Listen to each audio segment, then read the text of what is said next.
Money on my mind, hustling on the grind. Entrepreneur mindset, success I define. Setting goals, aiming high. I won't settle for less. I'm on a mission to conquer. I won't accept defeat. Wins after wins, I dominate the game. I'm taking over just like overcome. Well, we made it to the end of 2023.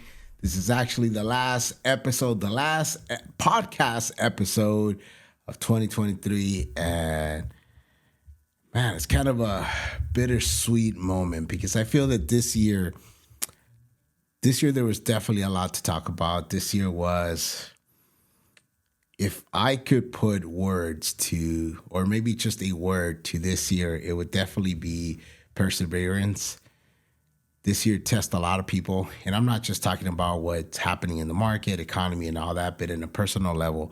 If there wasn't anybody that did not seek personal development in a very deep format this year, I don't even know if you truly lived this year. Well, we started off this year crazy. My dad passed away December, and it wasn't something I expected. And for many of you that have heard my podcast, it was a very, very rough start. For the first 6 months, I think it was me trying to just figure out life again, trying to figure out everything, myself, my family, accepting the blessing that I had received with the twins, accepting the fact that I will be starting all over again, accepting the fact that there's a lot of things that I have to work on personally, and accepting the fact that it's okay to not have shit figured out even when you turn 40 years old. So this year I did turn 40. And for the longest, I sort of felt that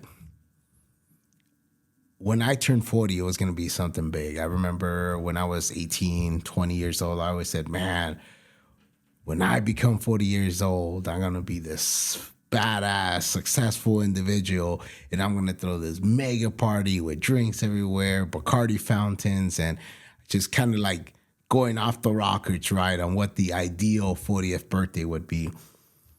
And life has interesting ways of just kind of hitting you back and telling you, nah, man, there's other shit that you need to work on. For example, who would have thought that at 40, I would realize that I had a drinking problem? Well, I didn't figure that out at 40, figured out in my late 30s. But really, it wasn't until my 40s where I realized, fuck, I got to make a change, right?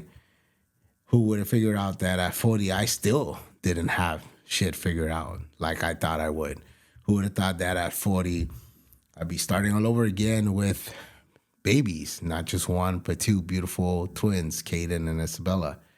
Who would have thought that at 40, I would question so much that I have done in so many years that it kind of makes you pause for a little bit.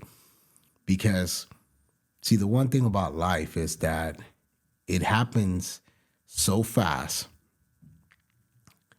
and it doesn't matter truly what you have done beyond a certain point, because every day it's like you're evolving. Every day it's a start in which you could tackle on what you truly want to do. I just think that we get caught up on all the bullshit that goes on with society, with, having to live a certain way, having to live the perfect life, that you lose track. And then when it finally hits you, you're like, shit, it's a lot of time that has gone by, and can I still start over? Can I fucking reset? And how many times do we talk about resetting, right? And we think we're doing it. I mean, I felt like I have reset many times. But, man, I don't think I never really truly reset the way I should have. I might have reset onto what was beneficial for me. I might have reset on what I would have seen somebody that I model, maybe somebody that I was influenced by, and thought that that was the right approach. But it wasn't me. And this year, I believe it was just that, kind of really figuring shit out, truly fucking living. doing what the fuck really makes you happy. And now I ask myself, all these individuals, all these influencers that have had that low point, that they talk about the bottom and that rediscover themselves, and then now they come back and it's like, holy shit, I have to do things different. And there's so many people out there that have done this, and you always question, like, well, why did they do that? I mean, was that a true reason? Was it just some bullshit? Was it all for the Instagram? I mean, we probably won't know, but what I can tell you from my experience is that the first 6 months of this year was a fucking eye-awakening for sure. Being lost, feeling numb, and almost losing everything. And knowing that you're able to make it back up quick, because, I mean, that's the beauty of success, that when you fall, you do fall forward. What changes is your perspective in things, your perspective in life, your perspective in money and business. And don't get me wrong, I'm not trying to say money is not important. Fuck yeah, you need money. Money gives you the ability to have this and be able to bounce back up even better, faster, right? And still achieve amazing things. So it's not that. It's just the perspective and what you look at it, how you define it, and what you want to achieve with it, and truly realizing that it's a fucking tool. When we chase it just for the fuck of it and because we're trying to flex and have all this material shit, I don't think we're truly living. And I could truly say that I was off that for the longest. I mean, man, that's not been an issue for me. I think it was the issue that I was trying to make up for a lot of stuff that I felt I fucked up on. And that's where I got caught up on shit, right? I always say 2017 was really that turning point for me. However, even after 2017, my mission was trying to make up for shit, right? I fucked up so much that it was like, I need to make up shit. I was holding myself to a standard that was beyond reasonable. I was questioning so much shit that I was self-sabotaging myself, my health, my emotional health, my mental health, and really kind of pushing on me stuff that was really making it harder for me to move forward and not truly moving on. I put this face on where like, hey, dude, you fucked up. You got to fucking now go out.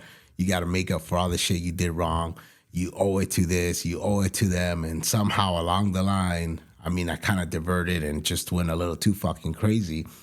And I don't know if this makes any sense to anybody. And if it does, man, I hope you can relate or find a way to define it better, because I still can't find a proper definition. I'm telling you, this is like the weirdest fucking feeling. But, you know, when my dad passed away and then I realized that everything I did, it doesn't matter how much of it I did, it still didn't make up for a lot of shit. It wasn't until after that whole process and that whole fucking turbulence I went to that I realized that I did do enough, that I did what I was able to do at the moment, and I need to accept that and move forward, but change in the aspects that I wasn't happy in and continue just to live more, if that makes any sense, instead of just doing stuff because I owe it to people, right? I don't know if that fucking makes sense. It's kind of hard to fucking explain, to be fucking honest to you, but it's kind of the way I felt. And so it took me a while to really process that. I mean, I couldn't sort of put it in my head of saying, well, I'm doing great. I'm fucking crushing it on this. I adjusted on this. I stopped drinking. Why isn't just shit feeling right? But it had a lot to do with that. And I think the closure of me having that conversation with my father and fixing that relationship was one of them. And I never did that with the intent of money. I never did that with the intent of like, oh my God, I made it. I'm going to go there and just change my dad's life. In fact, I feel the opposite. I feel I should have done more in that aspect. But now that I realize, and I journal and, you know, I talked to a few people about it, now it's like, man, you did do enough to where your dad was proud of you and excited for you and very happy for what you have done and the man you're becoming, and that somehow things are just working out. You know, they're working out. They're coming together. And that was the powerful thing. And once I accepted that, I think things got a little bit easier, and the picture started coming together. Now, what do I mean by that, and where does it go from here, right? And I think that's the big question mark for 2024, because there's a lot of shit that I did differently after the half of this year that made me feel better, made me feel prouder, and I still made more money. So I think I'm along that right path. And when I figure out what the fucking path that is, guys, I'll fucking let you know. And again, I use this platform as a fucking way to me to fucking talk to myself, therapy with myself. This is why it's called Unfuck Yourself, because it doesn't matter what stage in life you're at. It doesn't matter what you feel you have accomplished. There's always something that needs to be unfucked. And as long as you address that, you realize it, you're going to be in the right fucking move. 2023 might have been challenging and adversity and fucking hard obstacles for many individuals. But instead of being the victim about it, instead of sitting there and fucking ponder on the what if, or I could have done better, or fuck, it wasn't enough, just fucking forget about it. I never been an individual to talk about the New Year resolutions, right? Because I always feel that they're just fucking false promises. Forget about the year. Forget about the fact that we're starting into a new year, a new month, whatever. Just focus on tomorrow. What's going to change tomorrow? What's going to make you happy tomorrow? And what are you going to do tonight? So when you do wake up in the morning, you're a new fucking person. You got that pen ready. You got that the paper ready, and you're just ready to fucking write a new fucking story, a new chapter, a new season. And that's what I'm fucking looking forward to. And that's what I am putting out there, that every day I'm going to tackle a new journey. And I'm okay with that. I don't care how many times I got to start. I don't care how many times I got to reset. But when you want to truly live and you truly want to achieve things, you forget about time, because you live the moment. You achieve for the moment. You execute for the moment. You attack for the moment. And you're able to fucking block the noise and just fucking be determined and committed for the changes that you need to make to live by design. And I think that's the beauty. And I think that once you turn 40, in my case, I'm not saying that's going to be the case for everybody. For some people, it might be 30. For some people, it might be 35. For some people, it might be 50, 60. Who knows? But I feel that once you realize that, shit just gets better. Shit just gets better. So I'm excited. I'm excited for this next chapter. I'm excited for this next season. I wish everybody an opportunity to fucking rediscover yourself. I think if there's anything you should do before the new year, if you're into that and you're going to wear the red underwear because they say it's good luck, and you're going to throw something in your head, or the rice, or whatever it is that your traditions tell you to do for good luck, don't base it off of luck. You dictate your outcome. You make up your journey. It's not written for you already. You write every morning when you get up, whatever affirmation, whatever task you decide to attack, it's going to open up a path to a new fucking highway that's going to take you to different places. So the question becomes, where do you want to go? You are the GPS of your destiny and your life. And it's always a good time to start. It's never too late. The question becomes, are you willing to put the bad habits aside? Are you willing to face the consequences? Because for the majority of us, we have a shitload of consequences that we got to pay for, that we got to deal with in order to be able to fucking move on to that next level, right? One of them I had to deal with this week. We had a situation with my son, and spoke with my therapist about it. And the one thing she said is, are you waiting for an apology? And I said, I am. I'm waiting for an apology. She says, great. But you know what? Everything is happening because it's your fault. And I'm sitting here like, wait a minute. I'm thinking I'm doing a good job. I mean, I'm fucking doing this, I'm doing this. And he goes, exactly. Because in the end of the day, when you were that young, you also had your traumas. You also had your angers. You also had your things that you wanted to achieve. You had your reasons for having that. But did anybody ever apologize for making you feel that way? And of course, they didn't. So she said, well, then you need to start apologizing, because a lot of it has to do with what you have gone through, what you have created, maybe the way you have said something, maybe something you did during your drunk days, maybe something. And I thought about it and said, fuck, you're right. Absolutely right. And when I put my ego aside, because it was a huge fucking ego check, and I spoke to him, I never seen my son cry and hug me the way he did. And those are the type of changes that I'm talking about. Those are the type of changes that we as men have to face sometimes. It could be even you talking to your wife. Maybe you fucked up. You fucked up, and now you have to address that. So are you waiting for it to come out? Are you waiting for somehow you get burned because in one of your drunkenness, messy situations, you slipped and you got caught up, and now you got to backtrack and do the whole explanation and the whole bullshitting? Or are you going to be man enough and face the consequences and be honest and say, hey, you know what? I fucked up. I was drinking, made a wrong decision. This is why I did that decision. I don't think it was correct. I know for a fact it wasn't correct. I appreciate you. However, I understand any feeling that you might have at the moment because I dropped the ball. And those are conversations that for many men, it's difficult, with your spouse, significant other, or yet even your kids.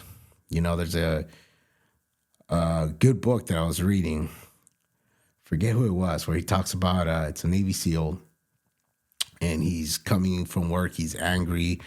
I think their kids left like a mess on the living room because they were working on something, and he kind of gets upset and tells them, hey, you need to pick that up and put her away. And the daughter was about to say and he's like, no, you know not to talk back, and just go upstairs, put this away, and go back to sleep. And he says that they put everything away.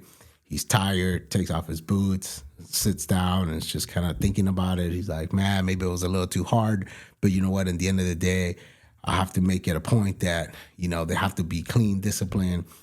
The following day, the son puts him aside in the morning and says, hey, Dad, can I talk to you? And he says, yeah, son, what's up? He goes, I just want to let you know that last night when you came and you told my sister, in a bit of an angry way to pick up her stuff and put everything away and go back to sleep. It's she had all that stuff out there because she was doing something for you. She was going to surprise you with a cake and a little arts and craft that she was building for you. And this gentleman said he felt like shit now. He's like, fuck, now I'm teaching them to be feared and to not want to do things because of consequences. And that's something that we don't want to do. But a lot of times as parents, we get caught up on it, right? We're tired from work. We're coming home. Shit went bad during the day. We don't know how to disconnect that. And sometimes we say the wrong things without meaning it or without having that true intent. But what does it truly do to your kids, right? It affects them in a way where now they'll know, well, I don't want to do that because I know how he's going to react. And they remember that feeling. And believe it or not, it hurts them. It traumatizes them. And that's what causes them to do other things later on in life, right? And it's for another conversation. However, I realized that during my drunk times, I might have done crazy situations like that. And because of my ego, because of being a Marine and you're a tough individual and we don't just sit there and apologize, right? We never did. And so I had a lot of apologizing to do, and I did. I apologized for every little thing. In fact, one of the things that I did after I stopped drinking was I had about a handful of friends who were really good friends, and I know I might have done something that was probably stupid during my drunk times and might have made them feel awkward or disrespected. I called all of them up. Some of these guys were from like 2014, 2013. And I called up and I apologized. One of them was very cool and we met up for coffee. And Emmanuel, shout out to my boy Emmanuel. And I told him, I said, hey man, I know we went out this one time and I acted pretty stupid and I know that your car, got, dinged up a bit, and I wasn't responsible about it, and, our relationship might have gone, but I want to, offer you this money. I know it's not a lot, but at least it's something, and my apologies, and I was an asshole. I was in the right, I wasn't in the right state of mind. My mindset was off. I was drinking, and I realized I have a problem now, and I have stopped, and I just want to, my sincere apology. And he laughed, and he says, brother, like, we're cool, but the fact that you're doing this, man, it really speaks a lot about you. And you know what? I'm going to take this money, and I'm not going to spend it, but I'm going to go help somebody out. I'm going to go help a veteran out. And I felt so good because it was such a great relief, right? And those are the hard things that I'm talking about. Those are the things that I think 2023 needed to happen for many people. And even like that, many people didn't do it. Many people still sort of avoided the topic, avoided the confrontation, right? Avoided the discussion of apologizing. And it's something that we got to clear out. So in a nutshell, this whole year for me was a lot of that, a lot of true self-development and preparing for what's to come. And that's the beauty of having a platform like this, having a platform on Instagram, Facebook, YouTube, that we have that ability to share our thoughts and emotions, truly being vulnerable, right? Without nothing in return. In fact, the only thing I do want in return is for you to share your story. Let me know how and which way this impacts you. Subscribe, follow, share. Again, I don't get paid for this. I truly do this because I want to. It's 12:40 a.m., right? I just finished wrapping up some stuff and diary writing and kind of like preparing my mindset for Monday. But I still wanted to put this message out there because, man, at 50,000 downloads that we have average, and I'm so proud of that. I still have many people message me during the week after every episode comes out, and they'll say great things, comments, emails. And that right there makes me feel really good. I do it for that. I had one individual call me and say that his home journey would have not been available if it wasn't for one of my episodes in which they heard. And I had my good friend Lewis on it, and he shared his vulnerability on it. And he decided to kind of like break a cycle that he was in and take a different approach and, propose to his fiance now. And they bought a house, and that makes me happy. That makes me proud. So yeah, looking forward to continue to not only dominate, continue to unfuck myself during the coming year, the next day, the next month.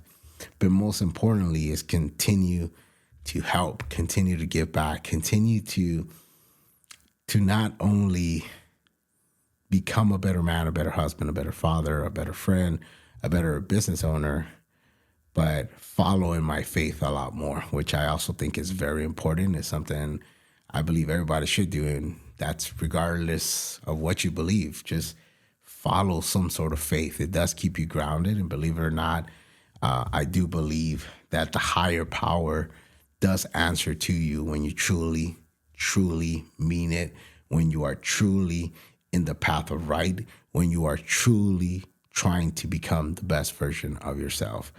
So with that said, I want to wish you guys an amazing 2024, a prosperous 2024, full of abundance, joy, love, happiness, and most importantly, a lot of fucking great opportunities to come your way for you to dominate, continue attacking, provide for your family, and become the best version of yourself. So the JP Pena Unfuck Yourself podcast, last podcast of 2023.